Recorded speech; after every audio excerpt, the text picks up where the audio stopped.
जय भीम। ये अभिवादन, ये नारा हम सब ने कई बार सुना होगा, लेकिन क्या कभी सोचा है कि इन दो आसान से दिखने वाले शब्दों के पीछे एक पूरी सदी का संघर्ष, एक महान क्रांति और लाखों लोगों की उम्मीदें छिपी हुई हैं। देखिए, ये सिर्फ एक नारा नहीं है, बल्कि एक बहुत ही शक्तिशाली आंदोलन का प्रतीक है।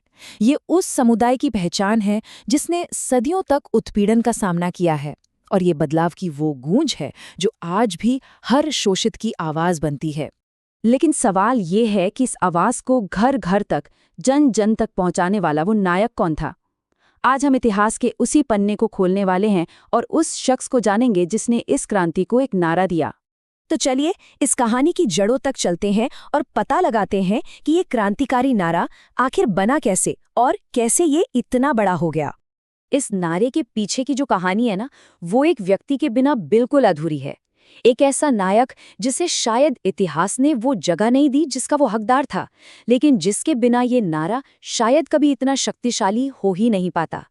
तो मिलिए बाबू हरदास से, इस क्रांति के सूत्रधार और हमारी इस कहानी के बिल्कुल केंद्र में मौजूद वो सबसे जरूरी इंसान।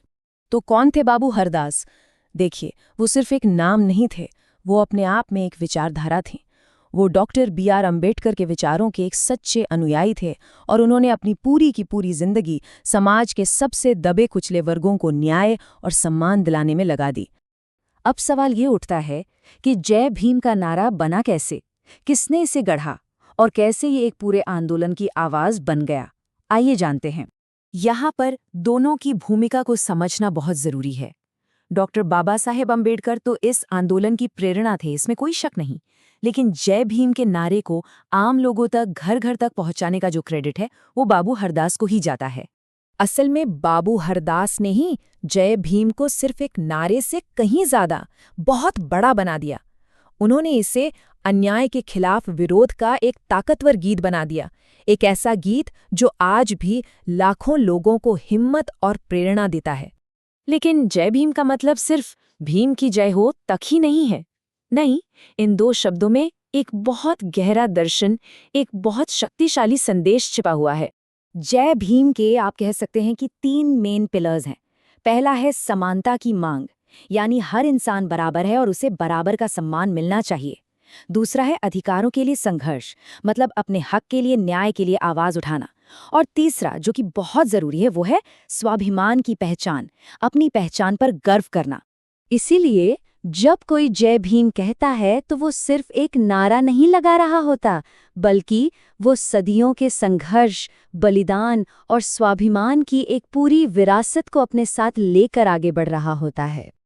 तो इस नारे की विरासत आखिर है क्या, और आज के ज़माने में इसकी क्या अहमियत है? चलिए समझते हैं। देखिए, समय के साथ जय भीम भारत की सीमाओं को भी पार कर गया है और आज एक ग्लोबल पहचान बन चुका है। आज ये नारा दुनिया के हर उस कोने में गूंजता है जहां अन्याय के खिलाफ आवाज उठाई जाती है। तो अब ये नारा सिर्फ एक आंदोलन का प्रतीक नहीं रहा, बल्कि ये दुनिया भर में न्याय, समानता और मानवीय गरिमा के लिए लड़ने वाले हर इंसान के लिए एक ग्लोबल सिंबल बन गया है। ये हमें एक ऐसी वर्ल्ड वाइड कम्युनिटी से जोड़ता है जो एक बेहतर और न्याय से भरी दुनिया के लिए लड़ रही है।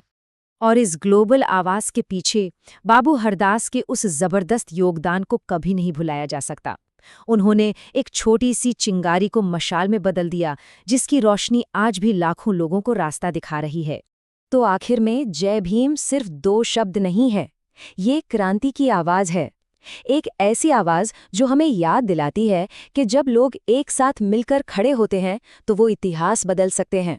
बाबू हरदास ने हमें दिखाया कि एक अकेले इंसान की आवाज में कितनी ताकत हो सकती है। सवाल बस ये है कि हम उस आवाज का इस्तेमाल कैसे करते हैं।